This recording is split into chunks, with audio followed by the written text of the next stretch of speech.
Miyoiba akhoi pumba malem prithvi asida poe mi amana siraba kanda taibungpan thadokuna chatkre haina aikhoina lawi adubo taibungpan thadokuna satkraba mi ado asengmamaki satkraba amuka polakpa yaba sala karigumba thawai ado amuka polakkadoba leirabade mapok ama polakadra natraga karim khangjadaba mi amada magi thawai ado changlakadra laihoriba magi thabak ado loisinnaba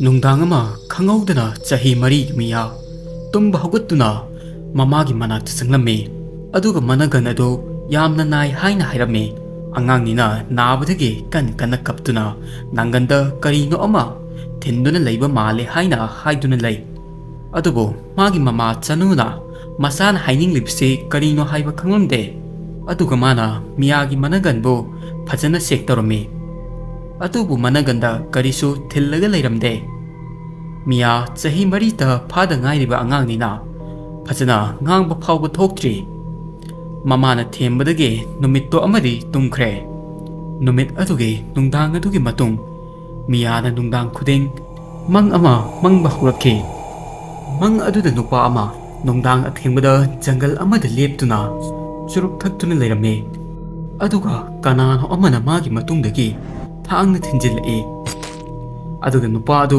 sirame masigi mang asi Miya na magi ima pabungda adum hai adubu magi ima pabung thabak chinbana maram oiraga Miya da matam kaya piba ngamlamde Miya gi wa adubu angang gi wani khandoktuna kaya thausaramde asumna noma ama Miya na sanari ngaida kanna kappa holokhe magi ima sanuna mangonda kablibagi maram hanglubada magi pakhum adu sanuda yamna angakpa pokhalame Miya na hairakhe ai luhongadu kuidrabane aduga mana aibu hatopane aduga mana aibu mafam aduda phumjin kirame sanuna masigi wa asi taraga pakhatlame magi chahi mari tangaiba angangna asumna nganglakpada kananabu nga oidoribano sanuna Miyada wahang kaya hangame kanagi luhongba kanana halino adubu Miyana karimta khumakte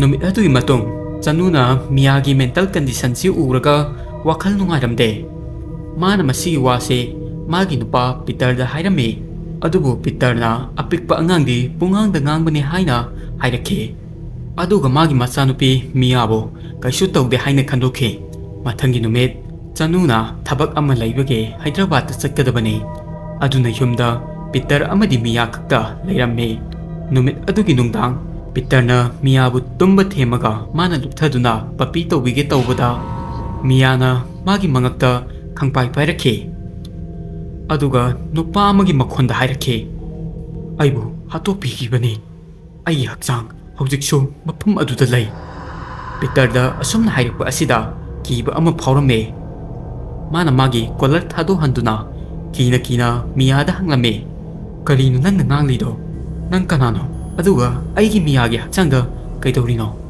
Miya hojiksu nupa amagi khonjelda managanda makutna thinduna hairakhe magi hek pokminaba mayambana magi managanda thangna thinduna mabu hatle asumna hairamlaba matung mabu hatokhiba narak mongsong aduge matangda haiba horakhe mana haibada mafam adu kilometer 200 lamna leiba mafam amadane mafam aduda magi laphum phanam ama lei Miya masi sing asibo haina khangaudana phabungdagi hogattuna Peter gi makhong nonjaduna mafam aduda bobiyu haina hairame Peter magi mamina uriba sing ase karino haiba thajaramde adubu ma asengbasu khangninglame adugi nupa aduna haiba adu Peter na yarame aduga mana nupa aduda ayuk hek oibaga mafam aduda puraga chatkani haina wasame Peter na Miyabu tumhalame aduga maso Miyaga tuminarame adu nungdang aduda thokadoriba thodok ase Peter na mangda phawba manglamoy ahing nungaida mana mikap tholakpada Miya phabungda leiramde Mana Miyabu tanaba hanjin hanjin kawi. Adubu pakum amata panglamde. Mana ka pumba Miyabu thirame. Aduda magi doorbell kinglakhe. Aduda mana thong hangdu'e. Matam asida Miya makhuta thang ama paiduna leirame. Magi makhut amadi phironda ina pungtai tairaga leirame. Adubu masising ase taurabu phawba Miya kana toktuna leire. Masi uraga Peter angakpa amadi po'e. Aduga magi mamittagi pi tarakhe. Aduga mana Miyabu kana konsilame. Adubu mana Miyada hek thengbaga Miyagi masado piring chongba horakhe. Masado sarai hawagumna. Peter magi masagi phibam asi uraga magi masabo khudakta hospital da purame.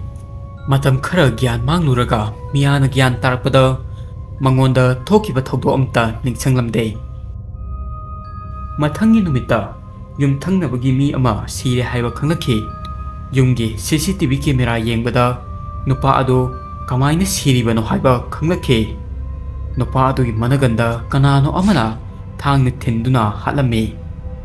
Ngangngai oiribade mabu hatliba mi ado atei kanasu nate Peterge sahi mari tangairiba machanupe Miyanani. Masigi thawdo asigi matung Miyabu athubada mental hospital amada ship tawrame. Adugi matung phibam asi hena soksilakhe. Mana matam kuina phaklanbu yengduna lei. Aduga wal aduda amuk makok sujilame. Aduga magi mayana magi makhut pusi. Mabu doctor phanam ama yengalame. Adugo yengliba pumba arimba tharme. Aroibada mabu churchke priest amada yenghalame. Matam asida priest na hairakpada Miyada ningamdaba Thawai ama change haina hairakhe. Thawai aduna Peter da likhiba wari adudi aranbani haina hai. Thawai aduna Peter ge laikai da leiba mi adu hatlibagi maramde mi aduna hinglingai da Thawai aduga yanadaba nupa amane. Aduga Thawai sina laman khumnabagi damak sahi mari tangairiba Miyagi haksangda changmane. Masi hairaga tinthadana Miyabu laishon tison tarame. Adugi matung ningamdaba Thawai aduna Miyabu matam chupagi oina thadoktuna chatkre. Laishon tison gi matung Miyana karimta niksinglamde. Adubu ma masa adu yamna sontharame. Adubu magi ima pabungi matengdagi tha khara leiraga masa adu phakhi. Aduga mana angang ataidawna hingba horokhe. Miyabudi thokiba thawdok pumba kaya ningsinglamde. Adubu Peter amadi chanude Hwjik phawa akiba thawdok adubu ningsinglaga akiba poe.